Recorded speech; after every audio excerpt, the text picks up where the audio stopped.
This used to be Barry's news agent. Barry gave me my very first job delivering papers to the area. He used to pay £1 a round, and I did 10 rounds a week, earning £10. And just around the corner here is an area called the Pits, which has got quite a lot of colourful stories.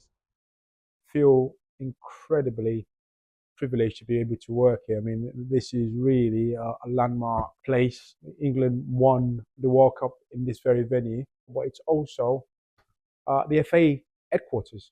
So primarily, the FA as an organisation are responsible for the game in England throughout its entirety. Now, in terms of how that happens, the FA are almost divided into two parts. There is the executive arm of the FA, which are the employed staff of the FA that writes the strategy, develops those initiatives, and effectively responsible for or seeing out the game to its full effect.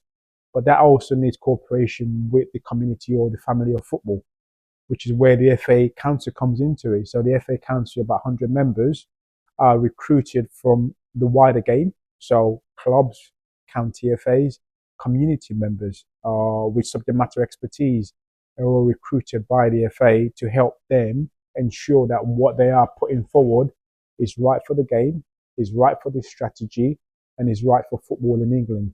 BAMREF today stands for Black, Asians and Mixed Heritage Referee Support Group. It was quite an interesting origin.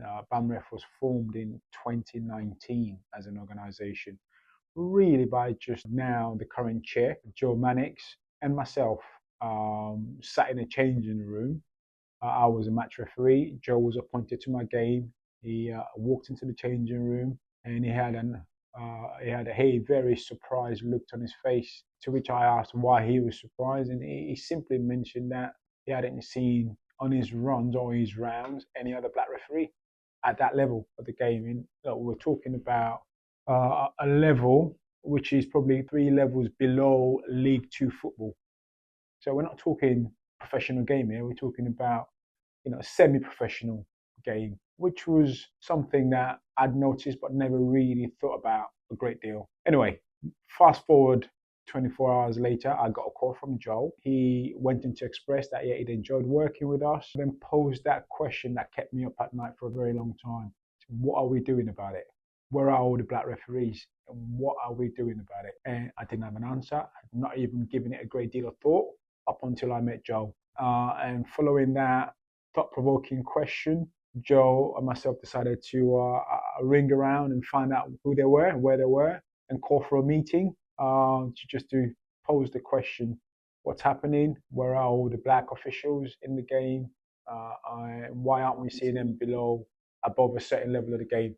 And that prompted a call to action, which led to the formation of what we now know today as BAMREF as an organization. So I hope that gives you a flavor of BAMREF. It's 100% community-led, 100% volunteer today. Up until a certain level, it's been primarily self-funding for the last 5 years of its existence. Even thought about yesterday, I read a report that said we now have 3,500 referees from our community in the country, which now represents nearly 10% of the whole game. Back then, when the numbers were asked for, I think the FA sort of did some digging and they came back with something around 21,000 referees in 2019. So refereeing has grown exponentially in the last 5 years. But even more heartbreaking was they reported around 7% of those numbers were from Black, Asians and mixed heritage communities. We had challenges, very hard conversations, because their reporting mechanism included variety of underrepresented communities, not necessarily black or brown, so to speak.